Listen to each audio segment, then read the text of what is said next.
Gusto niyo ba magkaroon ng pinagpalang buhay? And all of you answered yes. Hindi man lahat nagsalita, pero lahat tumango. As sinabi nila, yes, Pastor, I want to have a blessed life. Pero ang malaking tanong, if we want to have a good and blessed life, how can we have that blessed lives? Kasi minsan kaya hindi natin makuha yung pinagpalang buhay because we have a wrong definition of what a blessed life mean. Ano nga bang ibig sabihin kapag sinabi mong ikaw ay merong pinagpalang buhay? Kasi ang pagkakaroon ng blessed life is more than just a gift of material things.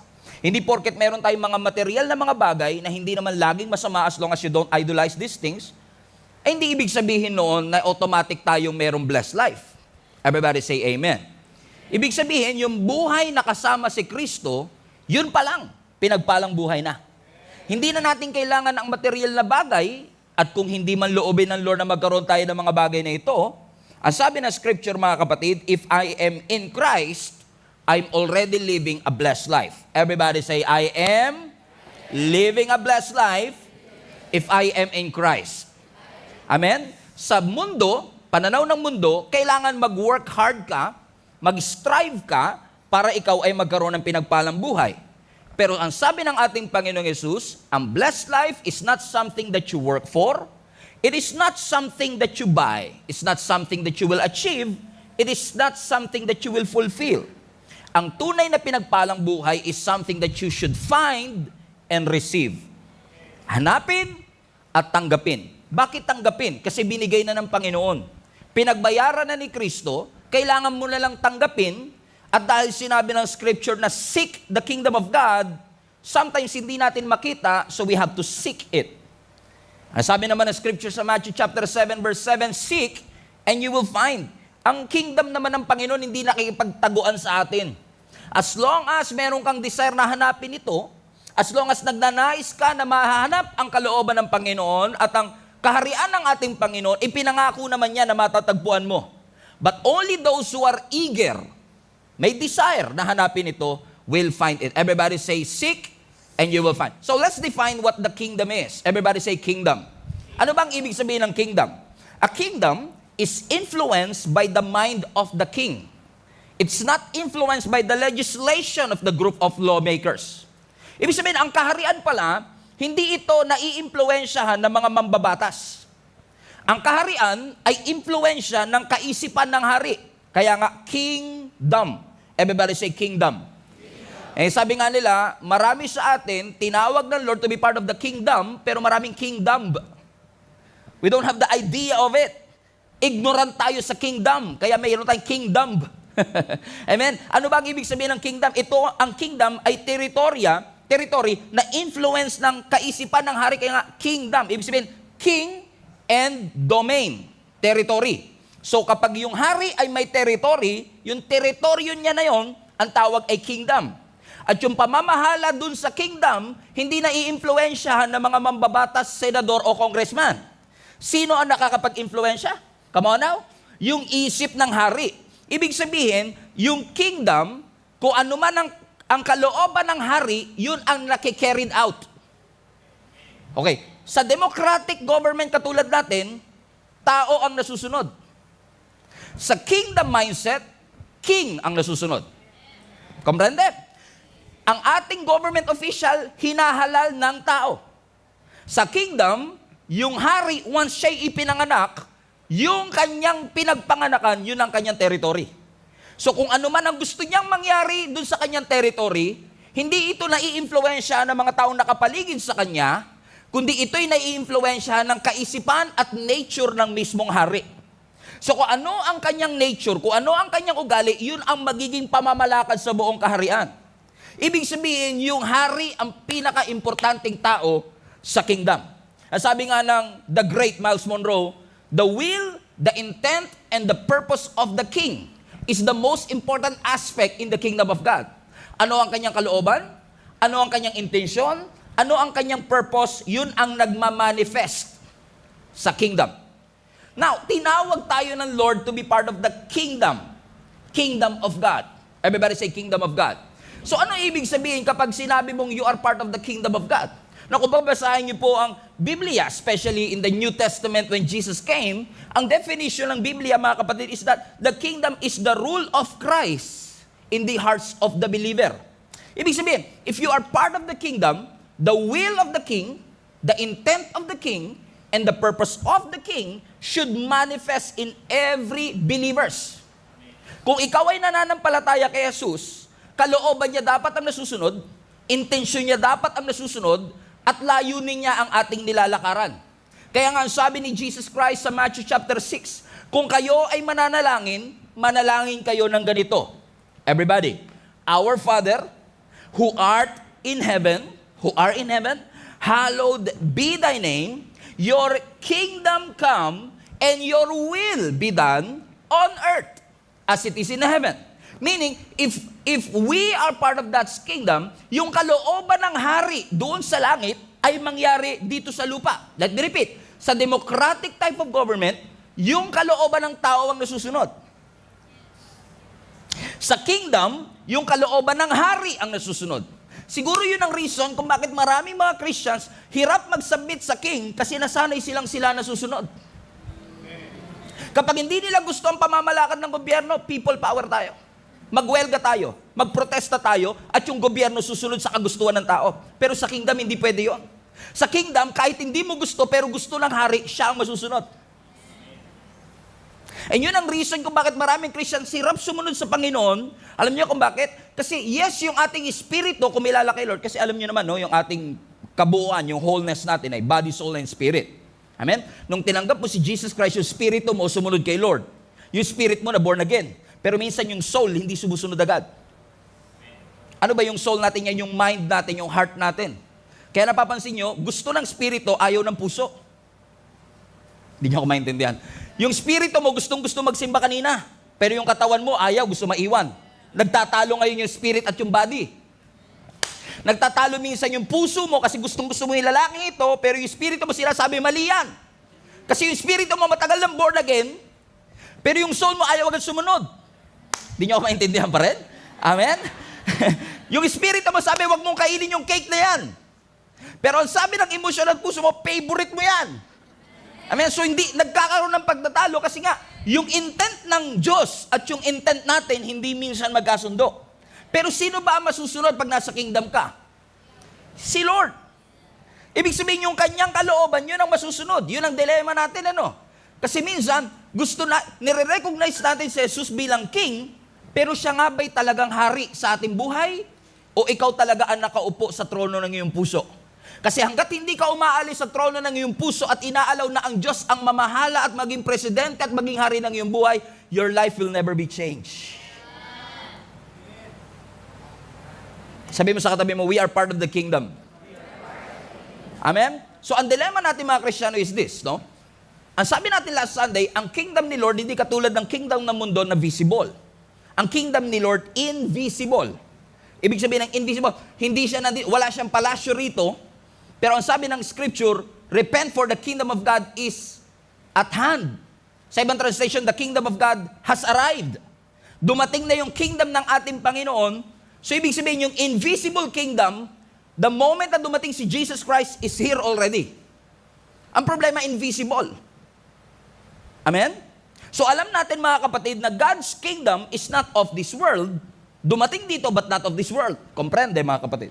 On the other hand, sabi ng Panginoon, hindi siya nandito, pero kailangan yung dalin dito ang kanyang kaharian. Parang gulo, no? Hindi siya nandito, pero kailangan mong dalin dito. Contradiction ba yan, Pastor? No. It's not a contradiction kasi ang kingdom ni Lord can be both here and there, then and now. Everybody say here and there. Then and now. Ibig sabihin, ang kingdom ni Lord, is not part of this world, but we can bring the kingdom of this world here and share the kingdom and advance God's kingdom here on earth. Hindi mo siya nakikita, but it doesn't mean hindi siya pwedeng mag-manifest. Kaya ang sabi ng Luke chapter 17 verse 20 to 21, now, when he asked by the Pharisees when the kingdom of God would come, nung tinanong siya ng mga Pharisees, si Jesus Christ, kailan ba darating yung sinasabi mong kaharian? Wala naman ako nakitang chariots, wala naman ako nakitang throne, wala naman ako nakitang palasyo. Anong sabi ni Jesus Christ? He answered them and said, the kingdom of God does not come with observation, meaning you cannot see it. Nor will they say, see here or see there, for indeed, the kingdom of God is where? Within you. Ibig sabihin, it's in our hearts. Yung paghahari ng Panginoon, wala siyang palasyo, wala siyang chariots, pero yung kanyang paghahari nasa puso ng lahat ng nananampalataya sa Kanya. Yun lang. Nung nanampalataya ka, ang problema, hindi lahat ng kabuuan ng pagkakatao mo sumunod agad. Nung hindi mo pa kilala si Jesus, marami kang bisyo. Nung nakilala mo si Jesus, hindi automatic na kinabukasan nawawala yung bisyo ng iba. Yung iba, instant. And thank God for that. Pero may mga taong progressive yung kanilang pagbabago. May mga instant na pagbabago, may mga progressive na pagbabago. Eh talagang miraculously, may mga kilala naman ako, the moment tinanggap nila si Jesus Christ, lahat ng panlasa nila sa bisyo, tinanggal ni Lord. And when I say bisyo, nasanay lang tayo na alak at sigarilyo, napakarami pong bisyo sa buhay. Yung panonood ng Netflix ng buong 24 hours, bisyo yun. Amen, maraming mga tao ngayon, walang vision, pero may bisyo. YWAB, youth with a bisyo. Amen? So ano sinasabi ng scripture, mga kapatid? No? Lahat tayo, kung milala kay Jesus Christ, and we're supposed to be part of God's kingdom, at dapat ang nasusunod will, intent, and purpose ng King. However, that's not the case all the time. Kaya nung dumating si Jesus Christ, di ba, ang sabi niya kagad, ang pinakaunang message niya, repent. Alam niyo ibig sabihin ng repent? In the Greek, ang ibig sabihin ng repent, metanaus. Ibig sabihin, change of mind. So sinasabi ng Panginoon, alam kong nasanay kayo sa ganitong gawi. Alam ko nasanay kayo sa democratic kind of government, but repent! Change the way you think, for the kingdom is here. Yung kingdom dumating na. So ibig sabihin, we must go back to what we think we know. Alam niyo yung may mga pagkakataon sa buhay natin, akala natin, alam na natin? Huwag niyo sabihin hindi nangyayari sa inyo because it happens to me all the time. Eh kung mapapansin niyo, karamihan ng mga preaching na tinuturo ko dito, mga familiar passages of the scripture ang madalas kong pinagtutuunan ng pansin. Alam niyo kung bakit? Because you already know it. At sina-challenge natin kung anong alam mo, magugulat ka, tagal ko nang alam yung story na yun, hindi ko nakita yun ah. Because you have to challenge what you know. And when God says, repent for the kingdom of God is here, sabi niya sa mga Pharisees, Sadducees, sa lahat ng mga tao, alam niyo na ang Bible, kabisado niyo ito. Lahat ng 630 commandments. But repent, you must challenge what you know. Because when you challenge what you think you know, you will have the full revelation of the kingdom of God. Na magugulat ka, akala mo, alam mo na, pero ang totoo, hindi pa pala.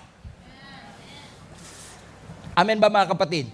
Kasi the only way for us to be free and experience the fullness of who He is for us to experience the kingdom of God.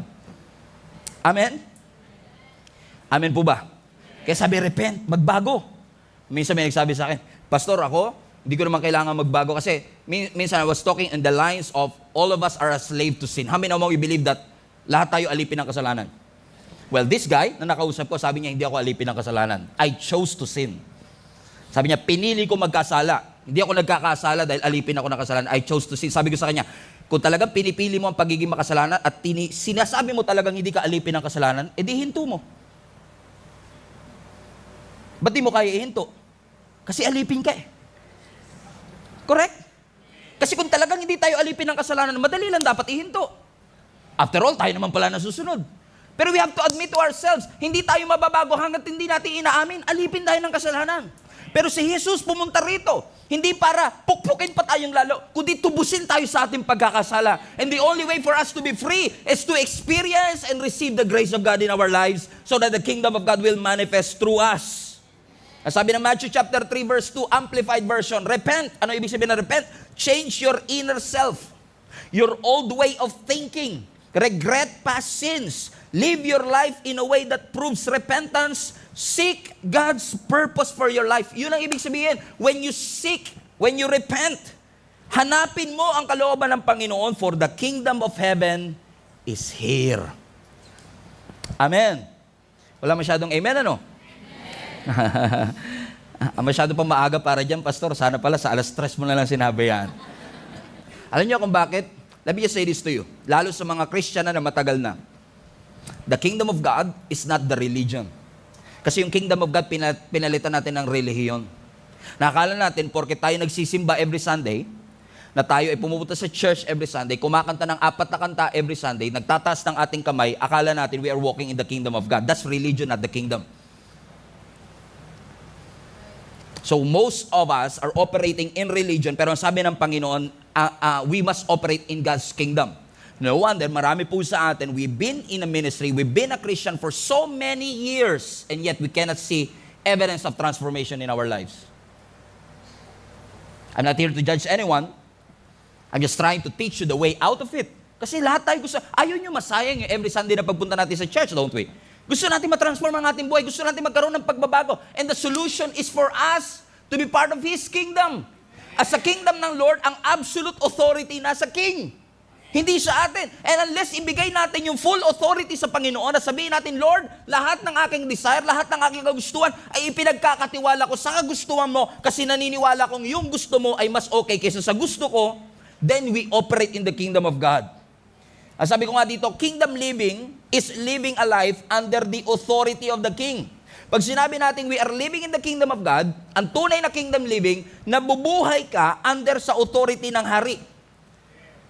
Hindi sa authority ng kagustuhan natin, hindi sa authority ng feelings natin, hindi sa authority ng ating addictions, kundi sa authority ng hari mismo na tumawag sa atin to be part of His kingdom, and that is the kingdom of God. Kaya ang sabi ng text natin sa Matthew chapter 6 verse 33, but seek first the kingdom and His righteousness, and all these things will be added and given to you as well. Everybody say amen. This might be the last time you would say amen. Everybody say amen. Seek the kingdom and His righteousness. Pansin nyo, no? Lagi mo, His kingdom. Ibig sabihin, seek first His territory, because the kingdom of God is God's territory. His righteousness, ibig sabihin, His standards. So we seek His territory and His standards, and all these things will be given to you. Binasa na natin kanina. Alam natin ang context nito. Yung sinasabi ng Panginoon na all these things will be given to you, ito yung ating food, clothing, and shelter. Lahat ng inaalala mo sa buhay, lahat ng pangangailangan mo. Kasi mahirap naman talagang hindi mag-alala pag kailangan mo. Sino ba rito hindi mag-aalala pag wala ka talaga masuot? Come on, sino ba sa inyo hindi mag-aalala pag wala talaga tayo makain? Ganyan po ba gusto nyo? Titigan lang tayo, ganun. Lahat tayo nag-aalala, correct? Pero sabi ng Panginoon, ba't mo inaalala yan? Kaya nga sabi ko last Sunday, counter-intuitive kingdom. Nasanay tayo na inuuna nating alalahanin ng lahat ng ito. Lord, ibigay mo lahat ng ito, pupurihin kita. Ang sabi naman ng Panginoon, hanapin mo muna ako. And all these things will be added unto you. Amen? So ibig sabihin, you don't just observe yourself as part of the kingdom, but also submitting your standards to His standards. Kasi balik mo nga anak, hindi sinabi ditong seek first the kingdom or His righteousness. Ang sabi, and. Ibig sabihin, you have to find both. The territory of God, the kingdom, the domain of God, but at the same time, His righteousness. Yung kanyang standards. That's why we study the Word of God to know God's standards. And after that, all these things will be what? Will be added unto you. Now, I want to emphasize something. Everybody say kingdom. Balik mo na. But seek first His kingdom. Napansin nyo, singular. Hindi sinabing kingdoms. Kundi sabi ng scripture, seek first the kingdom of God. Parang galing ko sa English, no? Just a few of my observation. Nang sabi ng scripture, seek the kingdom. So ibig sabihin, kung siya ay kingdom, singular siya, ibig sabihin walang second sa list. Walang number 2, walang number 3. Nag-iisa. Hanapin mo yung kingdom. Kasi tayo minsan, hanapin ko yung kingdom and then career, and then what I want. Sabi ng Lord, seek the kingdom. Ibig sabihin, in God's kingdom, you have to find that singular kingdom. No second. Walang pangalawa sa listahan. Alam niyo kung bakit? Kasi when you operate in the kingdom, for example, if you are working in the kingdom. Kung ikaw ay nanay, you are parenting in the kingdom. Kung ikaw ay nag-aaral, you are studying in the kingdom. You do it for the kingdom. Pag hinanap mo yung kingdom, hindi ka lang nagtatrabaho para sa sarili mo. You're working for the kingdom. Hindi ka lang nag-aaral for yourself, for your self-fulfillment. No, you are doing it for the kingdom. That's why sabi ng Panginoon, if you worry about such things, kaya ka nagtatrabaho para magkaroon ka ng mga bagay na gusto mo at kailangan mo, hindi masama yan, but seek the kingdom and operate in the kingdom. And all of these things will inevitably be given to you with no effort at all. Effortless, counterintuitive. Sa atin, kailangan mo paghirapan, pagsikapan, pero sabi ng Lord, hanapin mo. Spiritual ang hanapin mo, hindi natural. Eternal ang hanapin mo, hindi yung nandito sa mundo. Seek it. Everybody say seek. At pag sinabi mong seek, in the Greek, put it up, ang seek ay pursue. Explore. I-pursue. Hindi yung natagpuan ko, akita ko na. No, you have to pursue it. All the days of your life, you are looking for it. It's part of your life already. And when you seek and pursue and explore the kingdom of God, what will happen? You will live a life with authority. You will realize your destiny. Come on, somebody. Amen? Kaya ang mga Kristiyano, mga kapatid, nagro-rule. Nagre-reign. Nagahari. Hindi tayo ang pinagaharian. In fact, mga kapatid, yung kingdom, actually in this verse, is actually related to dominion na sinabi sa Genesis 1:26. Sabi ng Genesis 1:26, let us make man in our own image and in his own likeness. Let's give them dominion over the fish of the sea, over the birds of the air. Come on now, alam niyo yung verse na yun? Ang sinasabi yung dominion na yun is actually the same word with the kingdom. Alam niyo kung bakit? Kasi when you are part of God's kingdom, you are not just under the submission of the king, you have the authority to rule. You have the authority to reign. R-E-I-G-N. Hindi umulan, kundi maghari. You have the authority. Kayo lang yung sinabihan ko niya, hindi kayo na-excite kasi sanay kayo sa takot. Takot ako mag-reign. Takot ako maging boss. Takot ako maging manager. Kasi dapat kami lang ang sunod-sunuran sa kanila. No, mga kapatid, you are destined to reign. You are destined to rule. Amen. Kaya nga dito sa church, napansin nyo mga kapatid, lagi namin paulit-ulit sinasabi, you have to grow, you have to mature, you have to blossom in your faith. That's your destiny. The design is very dominion. Dominion. Amen. Kingdom. We have to dominate. And dominion. Ibig sabihin, Pastor, kung ako ay dinestin ng Panginoon na mag-dominate, may lugar ba ako sa mundo? Yes. Hindi ka dinestin ng Panginoon na maging sunod-sunuran lang habang buhay. After all, i-correlate natin sa Old Testament. After all, sabi ng Bible, you are called to be the head and not the tail, above and not beneath. What does it mean? You are meant to rule. You are meant to dominate. Wag natin sabihin, yung entertainment industry para lang sa mga magaganda yan. You are destined for entertainment industry also. You are meant to, wag natin i-exclude ang sarili natin na hayaan na natin sa kanila yung food industry. No, we are meant to rule in that industry. Kaya lang hindi nagre-reign at nagro-rule ang mga Kristiyano kasi takot tayo.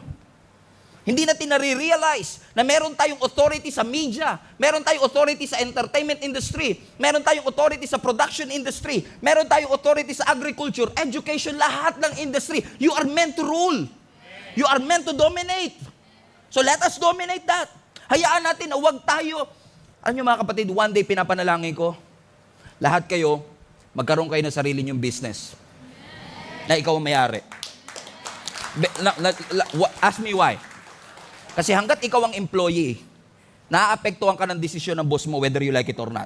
What if yung boss mo hindi Christian? Kung sabihin niya lang na pumasok ka ng linggo, wala kang magagawa eh.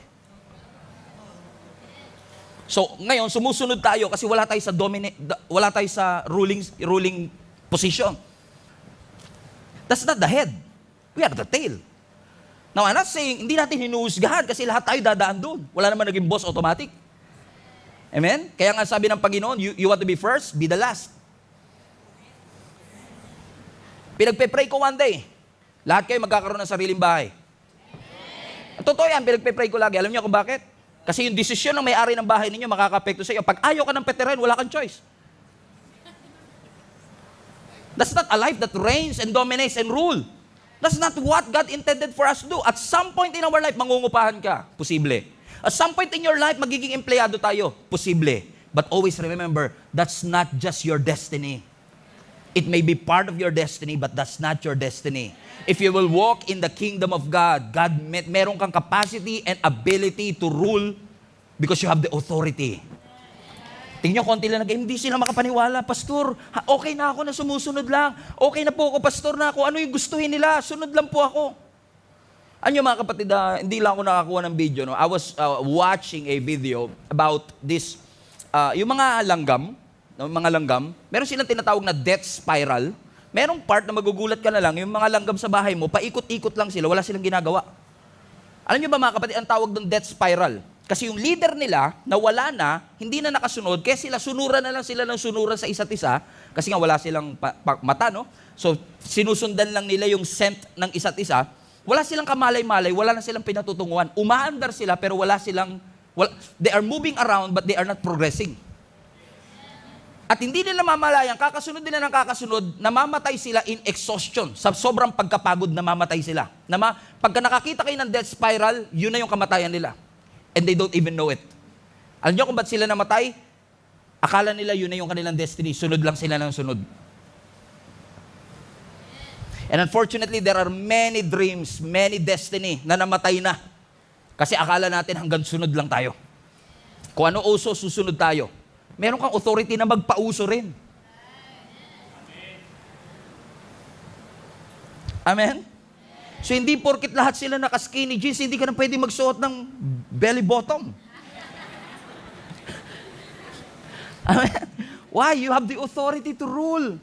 You have the power and the authority. Kaya hindi tayo makapenetrate at makapag-dominate kasi maraming Christians ang takot. Akala natin wala tayong lugar sa agriculture industry. Akala natin wala tayong lugar sa petroleum industry. Meron kang lugar doon. Inilaan na ng Panginoon yung lugar mo. Meron lang nakapwesto ngayon kasi takot ka. Pero kung idodominate mo yan, kapatid, you have that capacity. You have the power. Ano sabi ng Panginoong Hesus? We have the power and the authority to trample on snakes and scorpions. Everybody say power. Mukhang gagawin kong series to, mga 8 linggo pa. Di pa kayo makapaniwala eh. Okay? You have the power and the authority. Everybody say power. Now, there is a difference between power and authority. Yung power, that's your ability to do it. Okay, may power ka, nagagawa mo. Pero yung authority has something to do with permission. Kaya mo nagagawa kasi may permission. May authority ka. Kaya may power of attorney. Ibig sabihin, wala ka doon, pero dahil may letter ka, meron kang authority to sign, to receive, to... Gets niya mga kapatid? Ang sabi ng scripture, you have the power and the authority. So, ibig sabihin, hindi ka lang merong kapasidad. Meron kang permission mula sa hari na gawin ito. So, kahit kasi may permission ka pero wala kang power, wala rin. Pero kahit may power ka pero wala kang permission, wala din. As sabi ng scripture, you have the power and the authority to receive and to claim what is ours, what is yours. So, ibig sabihin, when I say, I pray in Jesus' name, na yung blessing ng Lord sa buhay mo, inintend niyang matanggap mo, matatanggap mo. At sinabi mo, I receive it. Amen. You have the power and the authority to receive and experience what God has bled and died for at the cross. So when you say, I receive, when you say, Amen, sino sa inyo naniniwala lahat ng pagpapala na gustong ibigay ng Panginoon sa inyo, matatanggap ninyo? That one. Yung sinabi mo, Amen. It's not just your faith talking. It's not just your mouth talking. It's your faith talking. Na sinasabi mo, yes, Lord, I receive. And sabi ng Panginoon, you have the power and the authority to receive it. Amen? So, ibig sabihin, pwede mong sabihin, pwede mong i-claim kasi pinagbayaran na ng Panginoon doon sa krus ng Kalbaryo. Now, the question is this, what are those things that you want to manifest in your life? Hindi ako naniniwala lang manifesting. Hindi ko pwede mag-manifest na wala kang ginagawa. Ang tunay na pananampalataya is not just believing. Faith is more than just believing. Faith is walking out what you believe. Yun ang tunay na faith. Nilalakaran mo yung pinapaniwalaan mo. Naniniwala ka ba that you have the dominion? That you have the authority? Unless you walk it out, hindi mo mararanasan. Kaya nga sabi ng scripture, live by faith, act by faith, and walk by faith. Huwag kang mag-settle na talaga. Walk by faith lang tayo. Walk by faith dapat. You should walk by faith sa pananampalataya kasi walang imposible sa Diyos. Amen. If you know my story, if you know our story, you would never imagine that at some point in my life, I would never imagine that at some point in my life, tatawagin ako ng Panginoon to speak to millions of people. I've never imagined that. Ano ko sasabihin? Kakausapin ko yung 16-year-old Stephen na inassign ni Ate Weng one day na mag-speak sa aming worship team na nanginginig yung kamay ko habang nagpipreach. Binigyan niya ako ng 15 minutes to speak pero 5 minutes lang, wala na ako masabi. Hindi ako maniniwala that at some point magsasalita ako into millions of people. Alam niyo kung bakit? Because I didn't know that the kingdom of God is already within me. Ibig sabihin, the power and the dominion is already within me. I already have the power, I already have the authority, pinaniwalaan ko naman, pero hindi ko nilakaran. So unless you walk it out, you won't experience the power and the authority. Amen? Because whether you like it or not, mga kapatid, every single day na tayo ay nabubuhay, merong nangyayaring spiritual formation. Spiritual. Internally and externally, you're being shaped all the time. Yung kinakain mo, it is shaping you. Yung pagtulog mo, it is shaping you. Externally. So kapag healthy ang kinakain, nagiging maganda raw ang balat. So ibig sabihin, what you eat, shaped you. How you sleep, shaped you. What you put on your body, when you exercise or not, it's your choice. But whether you exercise or not, it is shaping you externally. You eat pork or you eat healthy foods. Come on now. Pastor, pag-usapang kingdom lang, huwag isama yung mga baboy, ganyan, cake, mga... Kingdom pinag-uusapan eh. Okay na ako sa kingdom eh. Amen? But the point is this, no? Hindi naman tayo perfect sa lahat ng bagay na ito, no? Meron siguro kasi marami akong kilala dito, mga martial artists talaga, mga sikat sa UFC, talagang they watch what they eat. May mga member tayong ganyan, mga celebrity na nag-a-attend sa church na, talaga they watch what they eat, no? Pero ang point lang is, ano man ang kainin natin, whether healthy or unhealthy, it is shaping us externally. But we are also being shaped internally. What you feel, what you think. Kung takot ka o in love ka, it is shaping you from the inside. So ibig sabihin, merong 24 hours, 7 days a week na spiritual formation na nangyayari sa atin externally and internally. So it's based on the choices that we make. Either you will work hard or you're hardly working.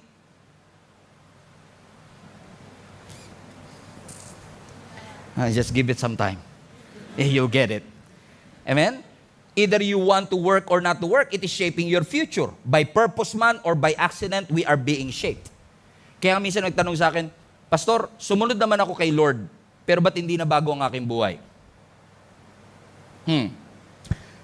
Kung hindi na bago ang buhay mo, nung sumunod ka kay Lord, baka hindi ka talaga sumusunod. Kasi I've never met anybody na sumunod talaga kay Lord, pero hindi na bago ang kanilang buhay.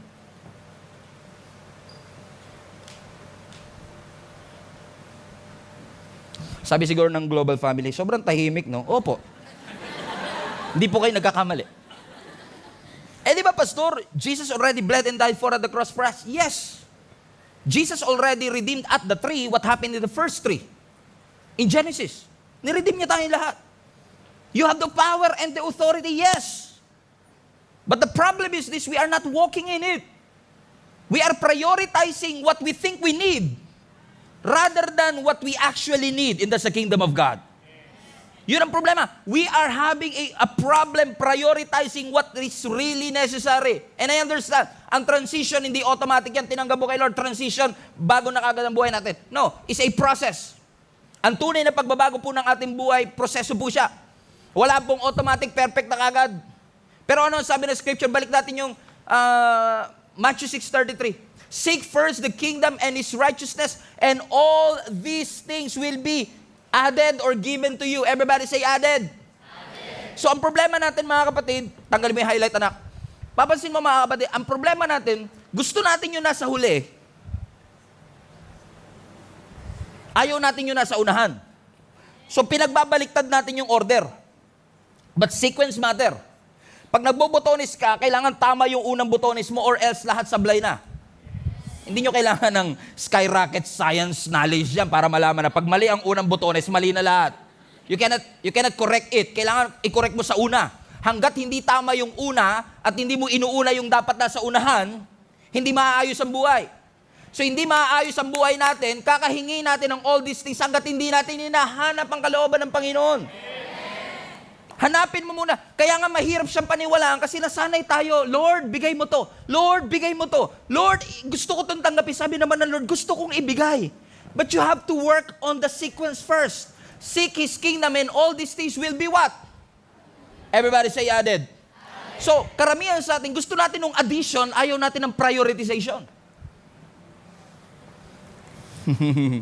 Masarap kasi pakinggan, Lord, all these things will be added. Totoo naman, gusto lang Lord, kalooban ng Lord, He can and He will. Pero ang sabi ng Panginoon, you have to seek first. Because lahat tayo may priority. I'm not here to judge anybody. But build your life. Not just on the dreams that is in front of you, but your purpose. Like ko po ito sinasabi, posible na marami po sa atin, kaya hindi natin maranasan yung fullness of God's blessing in our life. Kasi nakafocus tayo sa ating pangarap, nakalimutan natin yung ating purpose. Let me just tell you this, based on my experience, dreams can change. Dati ang pangarap ko, BMW black na 328 na kotse.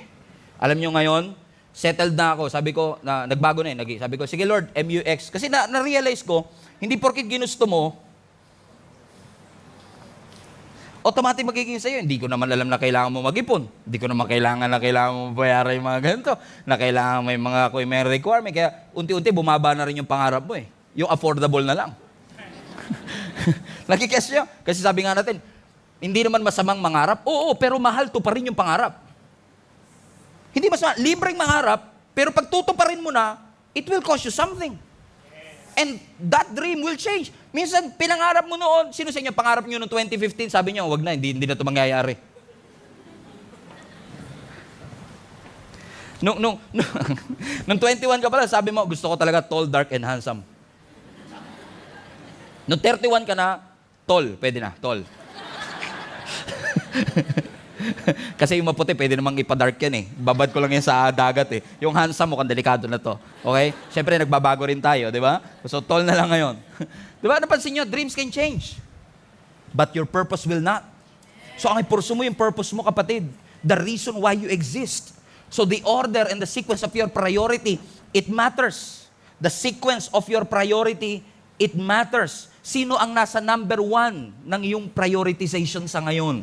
Ang number 1 po ba ay yung karir mo? Ang number 1 po ba yung family natin? Ang sabi ng Panginoon, seek first the kingdom of God and His righteousness. Ibig sabihin, the first must be the beginning. Amen? So if you want your situation to change, you have to change your priorities. Change your priority and it will change your situation. Minsan, nananalangin tayo sa Panginoon, Lord, ibigay mo to. Lord, gawin mo to. Pero hindi kayang ayusin ng prayer ang priority issue. Hanggat hindi mo inaayos ang priority, kahit anong pray mo, hindi mangyayari yan, kapatid. Amen. Walang imposible sa Panginoon. Pero ang sabi ng Panginoon, you have to follow the economy and the sequence that I have intended for you to follow. You are part of the kingdom of God. Amen? Alam nyo, hindi tayo against sa pagyaman. Pinagpipray ko nga, balang araw lahat tayo yumaman. Pero kung ang pagyaman natin is at the expense of our soul, ang sabi ng Panginoon mismo, how good is this? How good is it that you gain the whole world but forfeited your soul? Sabi ng Panginoon, pwedeng yumamang ka pero na-forfeit mo yung soul mo. Baliwala. You'll be full but not fulfilled. Yung success will not feel successful. Pero sabi ng Panginoon, just follow the order that I want you to follow and then you will see. Ano sabi ng Proverbs 23 verse 4 to 5? Do not wear yourself out trying to get rich. Huwag mo masyadong paguri ng sarili mo sa pagpapakayaman. Be wise enough to know when to quit.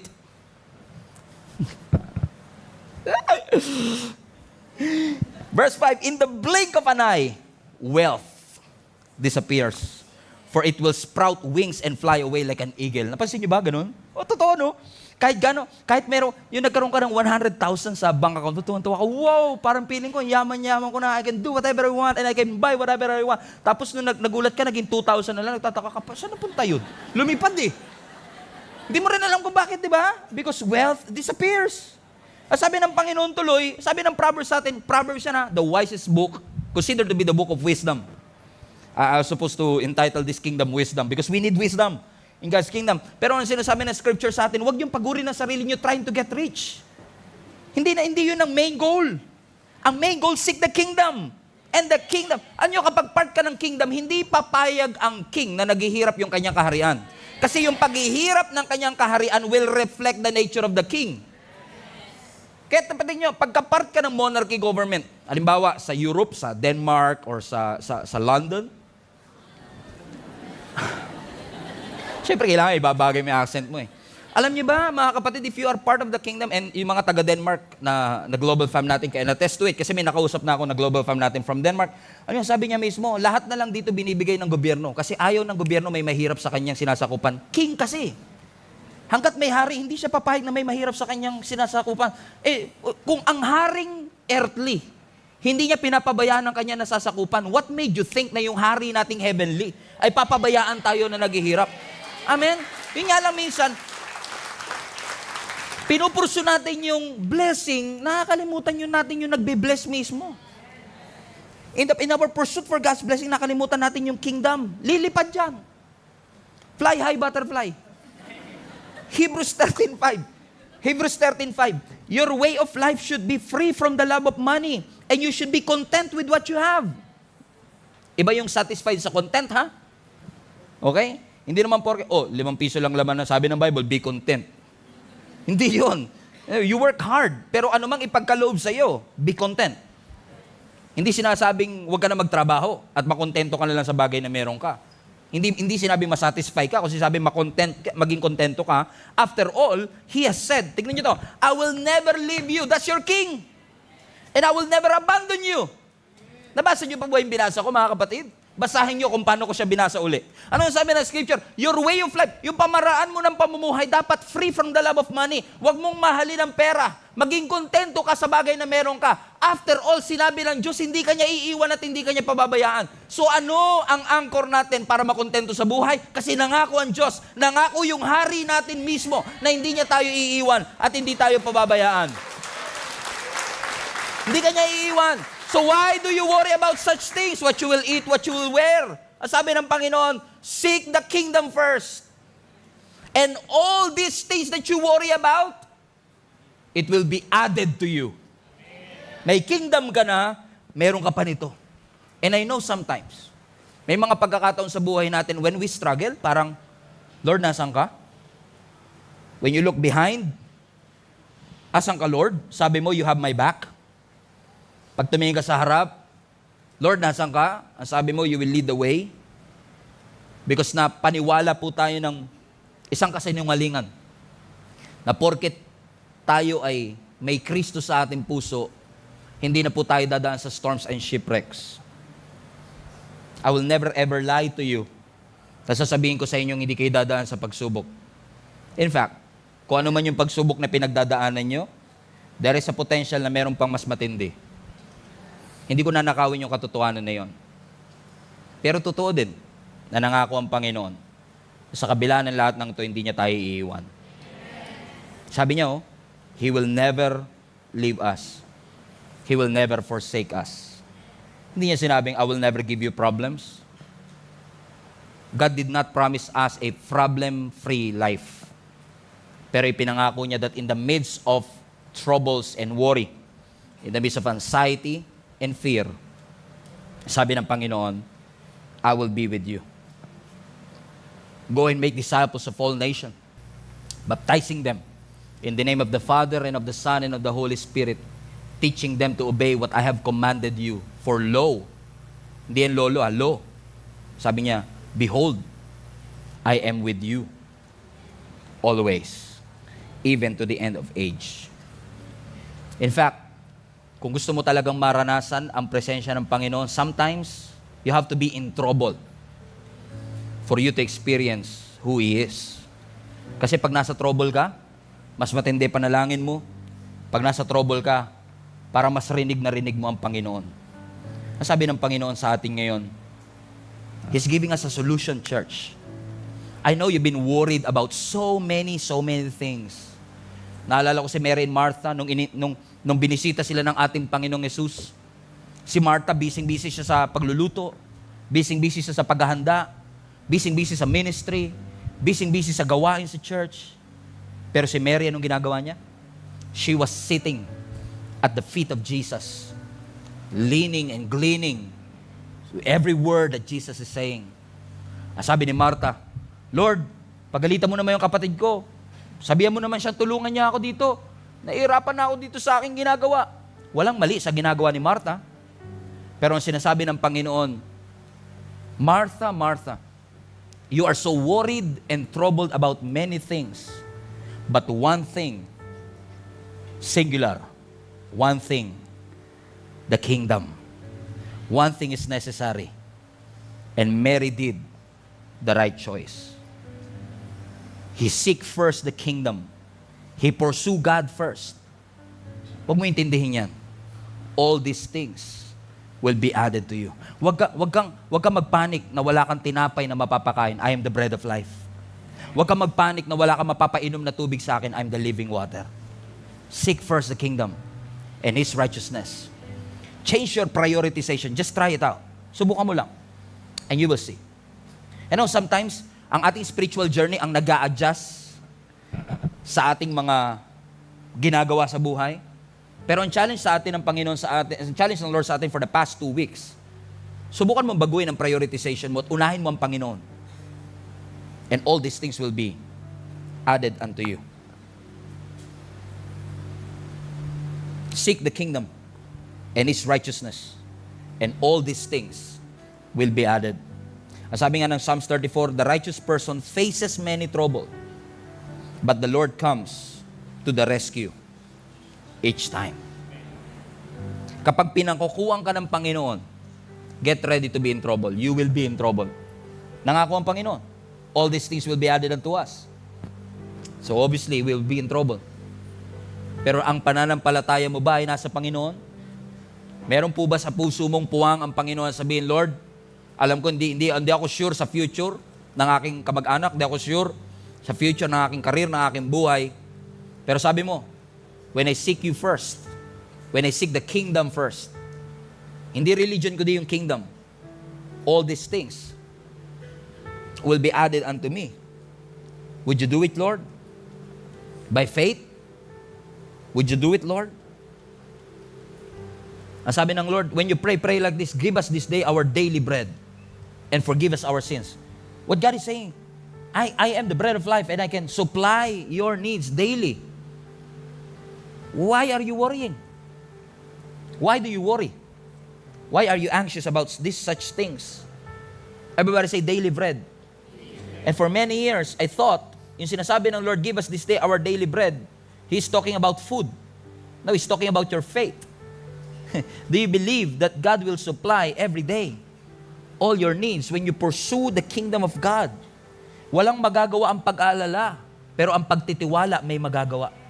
May magagawa ang pagtitiwala natin sa Panginoon. Lagay nyo nga sa chat, walang magagawa ang pag-aalala. Sabihin niya, walang magagawa ang pag-aalala, pero ang pagtitiwala ay mayroong magagawa. Pagtitiwala that He is your refuge and your strength, the very present help in times of your trouble. Pagtitiwala that when you put your confidence in Him, He will direct your paths straight. Pagtitiwala na ang Diyos natin ay hindi tayo iiwan, hindi tayo pababayaan, na Siya'y nakakarinig ng ating mga panalangin at nakikita niya ang ating sitwasyon. Pananampalataya na hindi ako iiwan ng Diyos ano man ang mangyari. So Lord, anumang bagay na inaalala ko ngayon, bigyan mo ako ng tapang na iwanan muna ang lahat ng bagay na ito, ipursu ko ang iyong kaharian at sabi mo, with faith, naniniwala kong all these things will be added unto me. May I have that kingdom priority in my life. That I don't just prioritize what I want, kundi I prioritize what you want in my life. Every head bow, every eye closed.